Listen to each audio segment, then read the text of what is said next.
स्वादिष्ट चविष्टमध्ये आपले स्वागत। आज आपण बनवणार आहोत भरलेली हिरवी मिरची फ्राय। त्यासाठी लागणारं साहित्य हे पाव किलो मी हिरव्या मिरच्या घेतलेल्या आहेत। या अशा पद्धतीच्या लांबड्या मिरच्या घ्यायच्या आहेत। तुम्ही बघू शकताय ह्या बाजारात कुठेही मिळतात। ही मिरची मी पाव किलो घेतलेली आहे। लाल तिखट, हळद पूड, हिंग पूड, आलं लसूणची पेस्ट, जिरे पूड, धने पूड, चवीनुसार मीठ, हे शेंगदाण्याचं कूट आहे। हे शेंगदाणे मी भाजून मिक्सरला बारीक केलेली पावडर आहे। हे सुकं खोबरं आहे, हे मी मिक्सरला बारीक केलेलं आहे। कोथिंबीर, थोडंसं दही। आता आपण या मिरच्या उभ्या कट करून घ्यायचे आहे। उभा कट द्यायचा आहे याला, देठ तशीच ठेवायचे आहेत। अशा पद्धतीने कट मारून घ्यायचे आहे। यातील मिरच्या, यातील बी जे आहेत ते काढून टाकायचे आहेत। तुम्हाला हवे असतील तर तुम्ही ठेवू शकताय, पण मी यातले बी काढून घेणार आहे। हे असं सगळ्या मिरचीचे बी मी काढून घ्यायचे। अशी ही प्रत्येक मिरची मी उभी कट करून घेणार आहे। अशा पद्धतीने मी ह्या सगळ्या मिरच्या कट मारून घेतलेल्या आहेत। बी पण काढून टाकलेले आहेत। जर तुम्हाला बी काढायचे नसतील तर नाही काढलात तरी चालेल। आता आपण याचा मसाला बनवून घेऊया। आता मी हा पॅन गरम करत ठेवलेला आहे। पॅन गरम झाला की त्यामध्ये 1-1.5 पळी तेल टाकायचं आहे। हे आपल्याला मसाला तयार करण्यासाठी घालायचं आहे।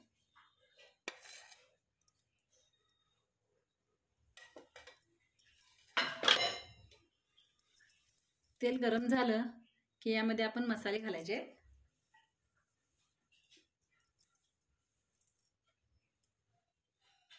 हिंग पूड घालायची आहे,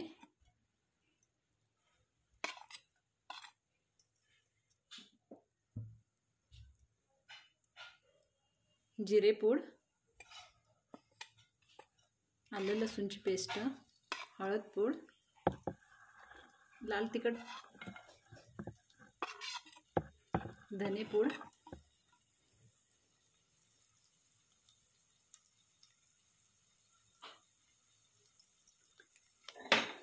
सुक्कं खोबरं, शेंगदाण्याचं कूट,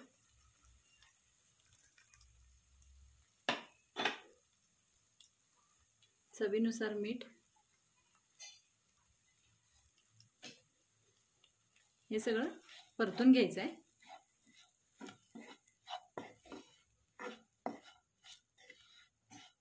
एकसारखं चांगलं परतून घ्यायचं आहे।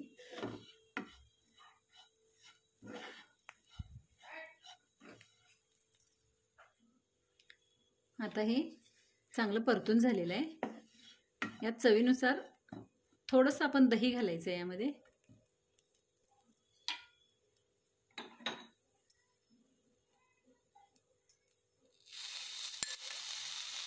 1-2 चमचे घालायचे आहे दही।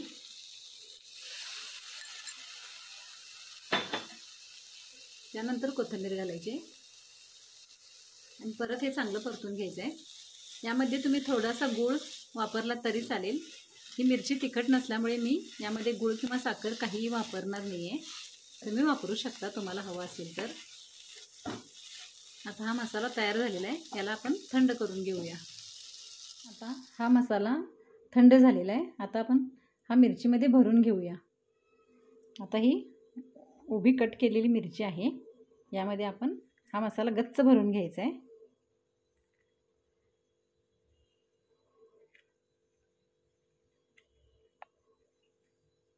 अगदी भरपूर घालायचे, भरपूर मसाला घालायचा आहे हा यामध्ये।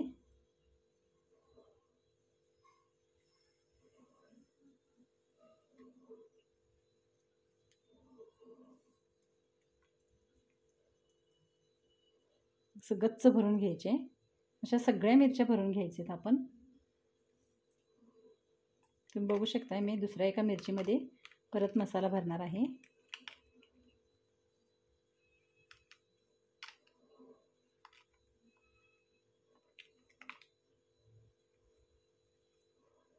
दाबून घालायचं आहे.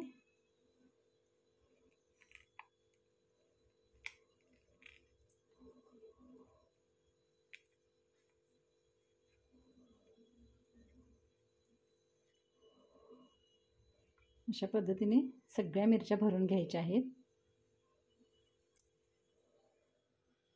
आता ह्या सगळ्या मिरच्या आपण भरून घेतलेल्या आहेत. आता याला आपण फ्राय करूया. आता आपण मिरच्या फ्राय करण्यासाठी कढईमध्ये तेल घालूया.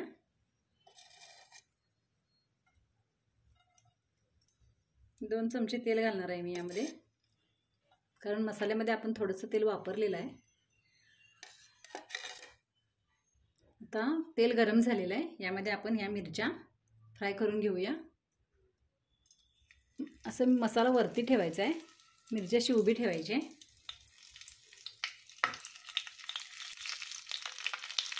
कारण मसाला खालच्या साईडला केला तर तो तेलामध्ये पडेल, म्हणून सुरुवातीला आपण जरा काळजीपूर्वक घ्यायचं आहे. त्या मिरच्या जरा मोठ्या आहेत, त्या जरा वाकड्या असल्यामुळं उभ्या नाही बसत आहेत. ते पण तुम्ही असं मसाला वर ठेवा आणि यावर झाकण ठेवायचं आहे.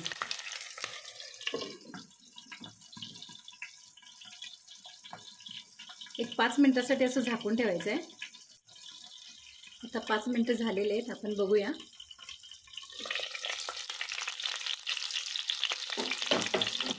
ही मिरची परतून घ्यायची आहे.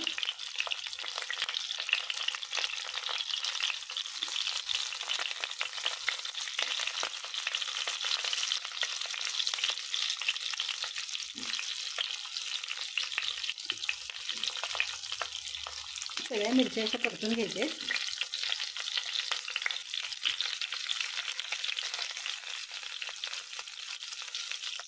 सगळ्या मिरच्या आपण परतून घेतलेल्या आहेत. आता आपण हा उरलेला मसाला यामध्ये घालायचा आहे. सगळं घालून घ्यायचं आहे सगळा मसाला. तुम्ही ही रेसिपी नक्की करून बघा, इतकी चविष्ट आहे. ही आमच्या आजीची रेसिपी आहे.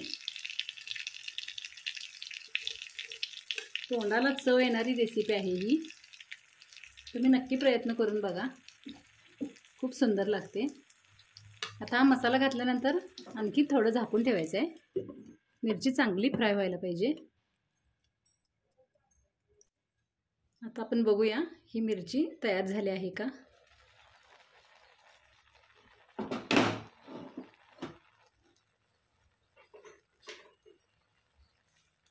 तुम्ही बघू शकताय किती छान फ्राय झालेली आहे मसाला मिरची.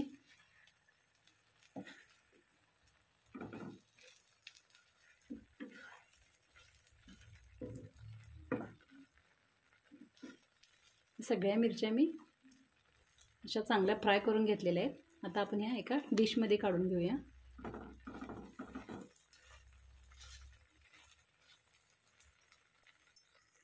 अशा प्रकारे ही मिरची फ्राय तयार झालेली आहे. तुम्ही बघू शकताय खूप छान झालेली आहे. अशा पद्धतीने जर तुम्ही मिरची केलात तर एका भाकरीऐवजी 2 भाकरी खाल. तर तुम्ही ही रेसिपी नक्की ट्राय करा. आणि ही रेसिपी माझी आवडली असेल तर लाईक, शेअर आणि सबस्क्राईब करा. धन्यवाद.